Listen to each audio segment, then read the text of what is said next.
പുനലൂർ മൂവാറ്റുപുഴ സംസ്ഥാന പാതയിൽ പത്തനംതിട്ട കുമ്പഴ ജംഗ്ഷനിലാണ് ഞാനിപ്പോൾ നിൽക്കുന്നത്. ഇവിടെ രാവിലെ ഒരു അപകടം സംഭവിച്ചു. വീട്ടമ്മയ്ക്ക് ദാരുണമായിട്ടുള്ള അന്ത്യം സംഭവിച്ചു. ടോറസ് ലോറിക്കടിയിലേക്ക് സ്കൂട്ടർ യാത്രികർ വീഴുകയായിരുന്നു. ഭാര്യയും ഭർത്താവുമാണ് സഞ്ചരിച്ചിരുന്നത്. കോന്നി പുളിമുക്ക് സ്വദേശിനിയായിട്ടുള്ള വീട്ടമ്മയാണ് മരിച്ചത്. 59 വയസ്സുള്ള ഉഷാകുമാരി.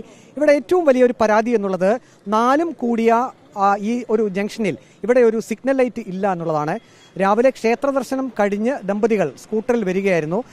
ആ കാണുന്ന ഭാഗത്തു നിന്നും സ്കൂട്ടർ പുനലൂർ മൂവാറ്റുപുഴ സംസ്ഥാന പാതയിലേക്ക് കയറുകയായിരുന്നു. ഈ സമയം കോന്നി ഭാഗത്തു നിന്നും ടോറസ് ലോറി വരുന്നുണ്ടായിരുന്നു. ദമ്പതികളുടെ ശ്രദ്ധയിൽ ആ ടോറസ് ലോറി പെട്ടില്ല. നേരെ ടോറസിന്റെ മുന്നിലേക്ക് ചെല്ലുകയും ടോറസിനടിയിലേക്ക് ഈ സ്കൂട്ടർ പതിക്കുകയുമായിരുന്നു. ദേഹത്തു കൂടിയാണ് ഈ ടോറസ് കയറിയിറങ്ങിയത്. ഈ സംഭവ സ്ഥലത്ത് വെച്ച് തന്നെ വീട്ടമ്മയുടെ മരണം സംഭവിച്ചു. ഭർത്താവ് സുരേന്ദ്രന് വലിയ പരിക്കേറ്റില്ല. ഇപ്പോൾ ദൃശ്യത്തിൽ കാണുന്നത് ആ സ്കൂട്ടറാണ്. ഭർത്താവ് സുരേന്ദ്രൻ വലിയ പരിക്കില്ലാതെ രക്ഷപ്പെട്ടു. ഇപ്പോൾ വാർഡ് കൗൺസിലർമാർ നമ്മോടൊപ്പമുണ്ട്. നഗരസഭ 11ാം വാർഡ് കൗൺസിലർ നജീം രാജനും 10ാം വാർഡ് കൗൺസിലർ MN വിജയരാജുമാണ് നമ്മോടൊപ്പം ഉള്ളത്.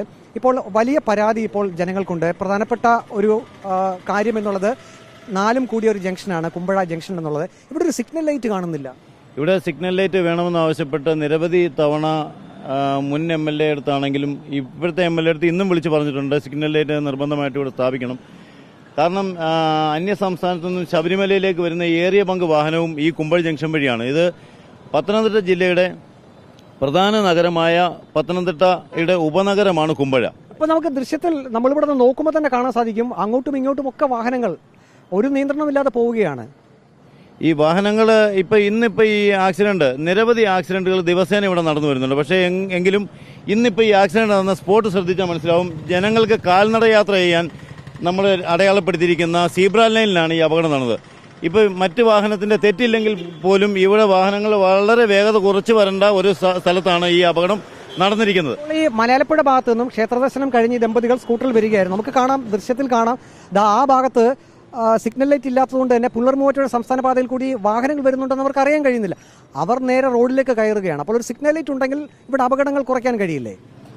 സിഗ്നൽ ലൈറ്റിന്റെ പോരായ്മ വലിയൊരു പ്രശ്നമായിട്ട് നിൽക്കുകയാണ്. പുനലൂർ മൂവാറ്റുപുഴ റോഡിൽ പത്തനംതിട്ട നഗരസഭയുടെ ഉപനഗര എന്ന നിലയിൽ ഇവിടെ അതിന്റെ ഏക ഒരു ജംഗ്ഷനാണ്. പത്തനംതിട്ട നഗരസഭയിലെ പ്രധാനപ്പെട്ട ഒരു ജംഗ്ഷൻ എന്നുള്ള നിലയിൽ നമ്മൾ വേണ്ടത്ര ശ്രദ്ധ കൊടുത്തില്ല എന്നുള്ളതാണ് ഒരു പോരായ്മ. ഇത് പലപ്പോഴും പത്രങ്ങളിൽ വാർത്ത വന്നതാണ് ഈ സിഗ്നൽ ലൈറ്റിന്റെ വിഷയം ഉൾപ്പെടെ. അപ്പോൾ ഇതിനു മുമ്പ് പലപ്പോഴും അധികാരികളുടെ മുന്നിൽ നമ്മൾ ഇതിന്റെ പ്രാധാന്യത്തെ സംബന്ധിച്ച് ഈ സിഗ്നൽ ലൈറ്റ് വെക്കേണ്ട പ്രാധാന്യത്തെ സംബന്ധിച്ച് നമ്മൾ പലപ്പോഴും ചൂണ്ടിക്കാണിച്ചിട്ടുള്ളതുമാണ്. അപ്പോൾ ഈ അപകടം സംഭവിക്കുന്നതിന് പ്രധാനപ്പെട്ട ഒരു കാരണം സിഗ്നൽ ലൈറ്റ് ഇല്ലായിരുന്നു. ടോറസ് ലോറി കണ്ടില്ല ദമ്പതികൾ. കണ്ടില്ല അവരൊന്നും വാഹനം കാണാതെ വന്ന് ബാക്കിലോട്ട് കയറുമായിരുന്നു. അങ്ങനെയാണ് സംഭവിച്ചത്.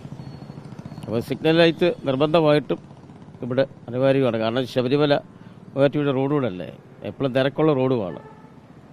സിഗ്നൽ ലൈറ്റ് ഇല്ലെങ്കിൽ ഇനിയും ഇവിടെ അപകടങ്ങൾ സംഭവിക്കാനുള്ള സാധ്യതയുണ്ട്. തീർച്ചയായിട്ടും ഇവിടെ ഇനിയും അപകടങ്ങൾ സംഭവിക്കാൻ സാധ്യതയുണ്ട്. രാവിലെ അമ്പലത്തിൽ നിന്ന് വന്നവരാണ്. ആ സിഗ്നൽ ഉണ്ടെങ്കിൽ അവിടെ സ്റ്റോപ്പാക്കുകയും ആ വണ്ടി കടന്നു പോവുകയും അവർ തീർച്ചയായിട്ടും അപകടം ഒഴിവാക്കാൻ വരും. നമുക്ക് അത്യാവശ്യം ഇവിടെ സിഗ്നൽ ലൈറ്റ് നിർബന്ധമാണ്. നല്ല ജംഗ്ഷൻ. ഇപ്പോൾ തന്നെ നിങ്ങൾ കണ്ടില്ലേ ഇവിടുത്തെ തിരക്കും കാര്യങ്ങളും, ആൾക്കാർ അങ്ങോട്ടും ഇങ്ങോട്ടും വണ്ടി എങ്ങനെ പോകുന്നത് മനസ്സിലായില്ലേ. അത്യാവശ്യം സിഗ്നൽ ലൈറ്റ് നിർബന്ധമായിട്ട് ഇവിടെ വേണം. അത് അത്യാവശ്യമാണ്. ശബരിമല റൂട്ടാണ്, മെയിൻ റൂട്ടാണ്, ശബരിമല പാതയാണ്. രാവിലെ പോലീസിന്റെ ഒരു സാന്നിധ്യം ഇല്ലാത്തതുകൊണ്ട് മലയാളപ്പുഴ ക്ഷേത്രത്തിലേക്കും അതുപോലെ ക്രിസ്ത്യൻ ദേവാലയങ്ങളായ പൊന്നമ്പിപ്പള്ളി അടക്കമുള്ള നേർച്ചപ്പള്ളിയിലേക്കുമൊക്കെ ഭക്തജനങ്ങൾ അടിക്കടി പോകുക. ആ സമയത്ത് ഈ ടിപ്പറുകൾക്ക് നിയന്ത്രണമില്ലാത്തതുകൊണ്ട് ടിപ്പറുകളും മറ്റും ചീറിപ്പാഞ്ഞാണ് ഈ കുമ്പഴ ജംഗ്ഷൻ വഴി പോകുന്നത്. അടിയന്തരമായി തന്നെ ഇവിടെ സിഗ്നൽ ലൈറ്റും അതുപോലെ ഇവിടെ ഒരു ഹൈമാസ്ക് ലൈറ്റ് ഉണ്ടായിരുന്നു. ഈ ഹൈമാസ്ക് ലൈറ്റ് ഒരു വണ്ടി ഇടിച്ച് ചുരുട്ടി വിട്ടിരുന്നു. അത് അത്രയ്ക്ക് MPയുടെ ഫണ്ടിൽ നിന്നും അന്ന് വെച്ചിരുന്ന ലൈറ്റാണ്, വലിയൊരു ലൈറ്റ്. അത് വണ്ടി ഇടിച്ചു ചുരുട്ടി. ഇത്രയൊക്കെ നിരന്തര അപകടങ്ങൾ ഉണ്ടായിരുന്നു. കുമ്പഴ ജംഗ്ഷനെ സത്യത്തിൽ അധികാരികൾ ശ്രദ്ധിക്കുന്നില്ല എന്ന് വേണം പറയാൻ. മുനിസിപ്പൽ പഞ്ചായത്ത് തദ്ദേശ സ്വയംഭരണ സ്ഥാപനങ്ങളിലേക്ക് നടന്ന തെരഞ്ഞെടുപ്പിന്റെ സമയത്ത് അതിന്റെ പ്രചരണ പ്രവർത്തനങ്ങൾ നടന്നുകൊണ്ട സമയത്ത് ഇവിടെ ഒരു അപകടം ഉണ്ടായി. ഒരു പെട്ടി ഓട്ടോയിൽ വന്ന ആളുകളെ വണ്ടി ഇടിച്ച് തെറിപ്പിച്ച് അവർ മരിച്ചില്ല. 3-4 പേര് ഗുരുതരമായ നല്ല പരിക്കുകളോടെയാണ് അവർ പോയത്. പുനലൂർ മൂവാറ്റുപുഴ സംസ്ഥാന പാതയിൽ പത്തനംതിട്ട കുമ്പഴയിൽ ഈ കാണുന്ന ജംഗ്ഷനിലാണ് വലിയ അപകടങ്ങൾ ഉണ്ടാകുന്നത്. ഇവിടെ അടിയന്തരമായി ഒരു സിഗ്നൽ ലൈറ്റ് സ്ഥാപിക്കണമെന്നാണ് നാട്ടുകാരുടെ ആവശ്യം. ഇല്ലെങ്കിൽ ഇനിയും ഇവിടെ അപകടങ്ങൾ സംഭവിക്കും. രണ്ട് വശത്തു നിന്നും ഉപറോഡുകൾ വരുന്നുണ്ട്. പത്തനംതിട്ട നഗരത്തിൽ നിന്നും വരുന്ന റോഡ് അത് പുനലൂർ മൂവാറ്റുപുഴ സംസ്ഥാന പാതയിലേക്ക് ചേരുന്നു. ഒപ്പം ആ ഭാഗത്തു നിന്നും മലയാലപ്പുഴയിൽ നിന്നും വരുന്ന പ്രധാനപ്പെട്ട റോഡും പുനലൂർ മൂവാറ്റുപുഴ സംസ്ഥാന പാതയിലേക്കാണ് എത്തുന്നത്. അങ്ങനെ 4 കൂടിയ റോഡുകൾ ഉള്ള ഈ ഭാഗത്ത് സിഗ്നൽ ലൈറ്റ് ഇല്ലെങ്കിൽ വലിയ അപകടങ്ങൾ ഇനിയും ഉണ്ടാകാനുള്ള സാധ്യതയാണുള്ളത്. വീഡിയോ ജേർണലിസ്റ്റ് അജി കുടുംബനൊപ്പം reporter Praveen Purushothaman, in reporter, Pathanamthitta.